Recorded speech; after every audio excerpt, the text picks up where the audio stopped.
The main thing is that with this process, which I call consciousness-centered coaching, probably for obvious reasons, I mean, we work directly with not just the concept of consciousness, but with the movements of consciousness. And there are two crucial elements to it when you're coaching. One is the state of consciousness of the coach and the client. And these only need to be very small shifts in order to get the result. They don't have to be great blazing insights and self-realization or anything like that. But if consciousness shifts even a small amount to a higher level, you'll get a significant impact. That's quite an extraordinary process. But the second part is the way the questions shape the processes by which that happens. The processes by which consciousness shapes, forms the mind, the mindsets, and reality. A lot of coaching processes will focus on changing the mindset and changing the reality. This works on shifting the processes that shape the mindset and shape the reality. So you're going to another level. It's not hard to do. It's very easy to do when you understand what it is, because it's happening all the time. And if you can tap into that, then it's much easier to shift thinking, the mindset, the resistance to change, all of those things without manipulating.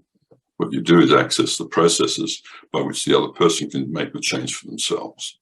This is really important. I never go into an organization trying to change them. What we do is go in and even with coaching, I never try to impose anything on the client. What I do is give them the tool to make the shift. And the tools are the questions. They're particular questions that have high impact. Many questions don't have that impact, or are slower and harder to do. Very quick rundown on how this can work in an organization. I'll give you an example here. Edgar Schein, I think, is one of the leading lights on cultural change. He said, if you want to identify culture of an organization, identify the problems, then identify the behaviors that create those problems. And those behaviors constitute the culture, which is why I tend to work with the problems, because it highlights the behaviors which you then can coach to by helping people to figure out the solutions, and they change the behaviors in order to make those solutions occur. And you can do other things as well with it. Once that's highlighted, they understand if it's in a practical way, because if it's in a practical way, they will do it. If it's not in a practical way, if it's just theory and concept, they won't do it, and it won't stick. If they have a tangible outcome, it will stick. Buckminster Fuller said, you can't change how another person thinks, which is true. Only they can do it. You can give them a tool that will lead them to think differently, and that is in the form of questions. I'll give you a quick example here. This is a real live one. It's basically a transcript of something that happened in one of the workshops I was running, about 30 people, and one fellow said, look, we've come up with a groundbreaking idea, but what we want to do is too advanced. We simply don't have the technology or science to do what would be required. So I'll show you how I dealt with it, because you get an idea then of how this works. This is just a short snippet. It's just one element of the whole process, but it'll give you an idea of it. It only took a couple of minutes for him to get the breakthrough. But basically, the statement, when he said that, the thing that happened was I listened to his words and I observed what was happening in my own awareness with the words. And I noticed that he used words like groundbreaking idea was expanded, like suddenly, then contracted it by saying but. And then he said it's too advanced, which sort of contracted it around a future time. So I'm noticing this expansion, contraction, etc. And that left him uncommitted, undirected, unfocused, because he was saying it's too advanced. And then he contracted back into present time, saying we don't have now what would be required in the future. So he's playing here with his concepts of time very largely. That was where I decided to work with time with him, and you'll get the idea of this if you learn how to do this. It doesn't take much to do. So this is basically how it works. We've come up with a groundbreaking idea, but what we want to do is too advanced. We simply don't have the technology or science to do what would be required. And I let him sit there for a couple of seconds with that thought. Then I said, yet. So I left him with the space in between his thought and my question. Not too long, so that his mind started to run off into different directions. It's just enough for him to experience that space. And he paused. And he thought for a second and he said, yes. That was the breakthrough. As soon as that happened, he was out of that trap of the time frames he was working with. So pause a little bit more, let him sit on that. When do you think the technology and such would be available? He said a long way off, which is a good answer. It gives me something to work with. He knows it's somewhere there in that other space. Next question was, how long? He said, I don't know, which is true. He didn't know. I didn't need him to know. If he knows it, it's concrete. The next question is 5 years. He said, no chance. That's a double-barreled answer. No, and then no chance. So he's emphasizing no, it's no possibility. So what do I do here? I'm going to extend his awareness of time, if you like, or his reality of time. I say, well, 10 years. He said no. But he only said it once that time. He didn't say no chance. That means that he's starting to move into that direction. 20 years, a bit of a gap. No.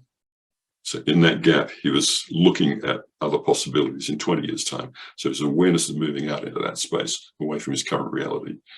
At this point, I had enough to be able to take a leap. So I said, what about in 100 years? And he laughed. He said, they'd probably be well beyond that technology by then. So what had he done? In order to say that, he would have to have processed something that would tell him what they would be doing. He may not be clear on what it is, because it's still pretty blue sky, but he knows that it's there. We now got him into that space between, and he's looking in the same way that Edison was looking. And I said, and how do you think they'd put it together then? And he described it. It was quite amazing. People in the group, about 30 people in the group. He was the only one from his area. But they were sitting there looking at us and thinking, wow, he's just described something that hasn't even been invented yet. And notice I said, how do you think they put it together? I didn't say, how would they put it together? Because that means he has to be definitive. How do you think? It gives him freedom to move. And same with other questions they ask. So which 3 things would you need to get started? And interestingly, he described them. It's quite surprising, but not really. Basically, what we're doing is expanding, contracting, and redirecting back to the present time now, instead of 100 years away. 3 things you would need to get started. And then I said, when could you start? I didn't say, when are you going to start? Because that locks it down too much. When could you start? He said, any time. That was the opening for the next one. If you started tomorrow, why wait a week? I'm going to put it in for tomorrow. If you started tomorrow, that was an if question. If you started, he doesn't need to be committed at this point. I still want his mind to be free. If you started tomorrow and put the necessary resources into it, how long do you think it would take to develop the solution? And he said, about 5 years. Now, what was done, he completely reconstructed his idea of all of this stuff. It was still vague, ephemeral. It was still like the seed of an idea, but it's coming together here. You notice that I put in a framework here as well. I put the necessary resources into it. If I didn't do that, he probably would have not answered 5 years. I wanted him to look at what resources would be necessary. And if he did it with those resources, what could he do? So it sort of locks the framework into a type of commitment. About 5 years. So the next thing was the thing that sort of cinched it for him, and that was this. So how can you get the resources? You see what I'm doing here? I'm expanding, contraction, bringing it down to a new phase, the other side, A to the B, and contracting it so that it works for him.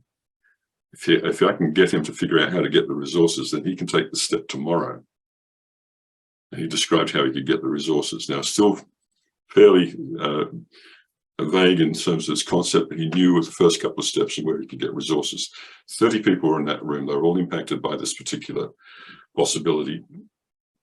It was a solution for the company that would make them a lot of money, and it would impact every aspect of the business. So I broke them immediately into small groups and got them to work on how they could help to connect with his group to make these things happen. They were cross-functional in the team, people from IT, executives, sales, marketing, legal, production, all that.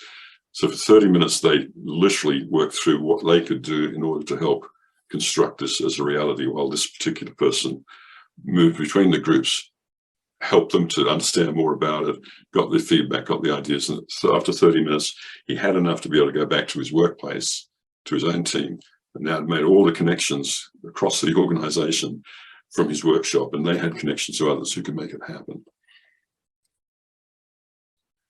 That, he said, was worth about $100 million per annum to the company if they could get this thing to work.